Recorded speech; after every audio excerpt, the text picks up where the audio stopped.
You are going to die when you see the greatest inventions of all time that I found. Tiffany has labeled them the greatest inventions of all time. I feel certain that when you see them, you will not be all that impressed. However, see for yourself. Are you ready? This first one is called the Subtle Butt. Oh yeah, this is a carbon filter that sticks on a pair of underwear.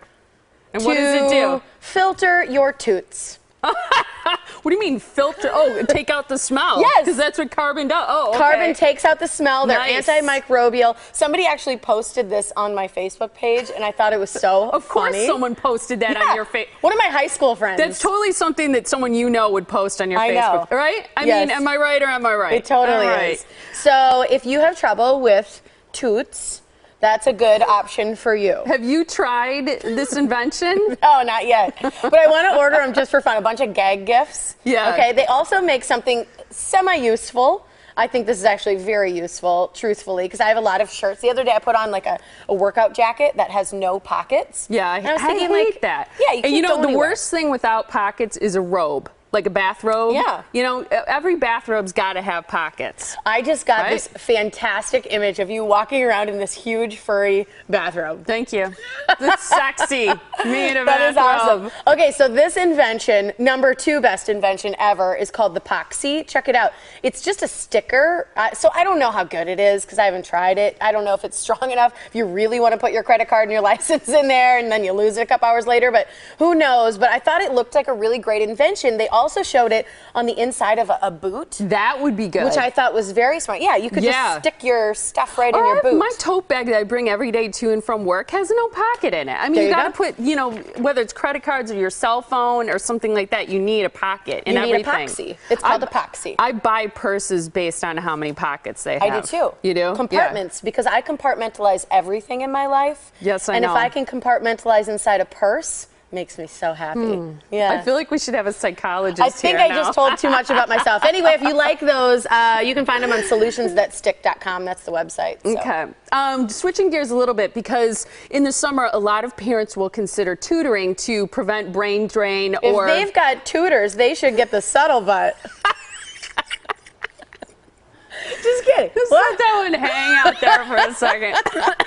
Okay, tutors for summer, no brain drain. My mom, I can hear already going, that Tiffany, she's so funny. Okay, so a lot of people hire tutors over the summer because they'll either try to get a head start on the next school year, catch up from the past year, you know, whatever. My daughter's going into high school, so at the end of summer, I'm going to do a little algebra like refresher before high school.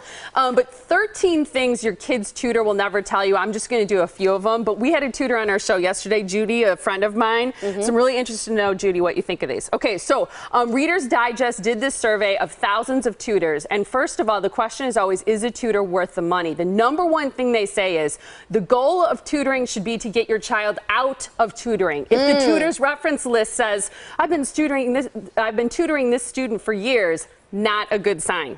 Does that make sense? It does. It does. Unless they, you know, work with developmentally disabled students. Right. Then I could see that being a longer issue. Now, this one interests me. When you first meet the tutor, bring the child with you. A lot of parents want to have like a one-on-one or kind of explain the challenges or whatever. Have your child with you, because if that person is more engaging with the adult than the child, that's also a sign of a problem.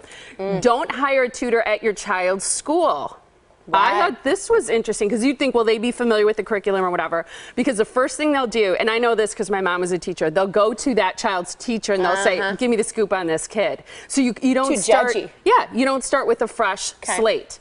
The last thing is, do not schedule tutoring right after school. I'm always trying to get my kids to do homework right away so we get it over with, but they need a little bit of time to wind down, have a snack, whatever. Yeah, they need food. Got to refuel a little bit. Yeah. Okay, I like that. Do you have a daily habit that makes you happy? Is there anything you do every day? Yes, every day I get up at 4 a.m. and I work out for 90 minutes. I do a hardcore, intensive workout.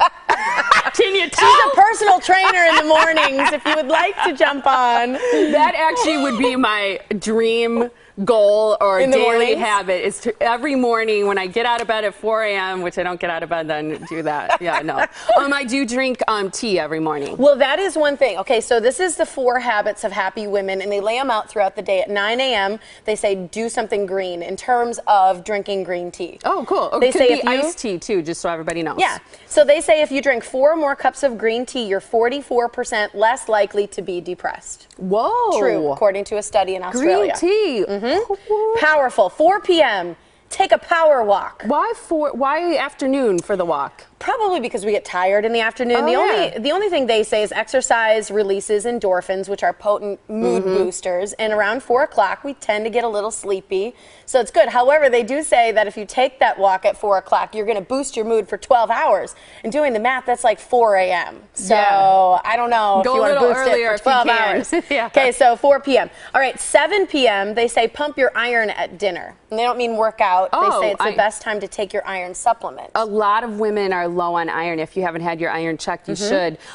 So, like beef. Well, actually, I was going to say beef has iron in it, but there are a lot of greens now that have iron in it. So yeah, Spinach, kale, all those good ones. The last one, 10 p.m. habit of happy women. They eat track a hot fudge sundae. That would or do boost my something mood. else. 10 p.m. Track the good stuff. They Like say. what, Tiffany? I'm not sure. If you're married, you know.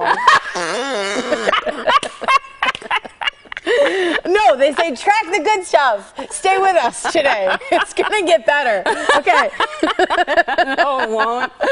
They say if you take a moment in the evening before you go to bed to pause and recognize something positive that's happened, it's going to boost your mood, make you happier, keep that happiness going. They say 39% of people who catch up with family at night, whether it's phone call or dinner, are the happiest people you'll meet. Cute. I I know. like that one. I try Thank you, and Tiffany. journal, I'm feeling but it better doesn't always already. happen. On Facebook, we have a great question. Yeah. It is, what's a daily habit that makes you happy or boosts your mood or something like that, which we've already had some good ones. So go on there and tell us what you think. I think we gave you a good suggestion. Before, we just improved a lot of marriages.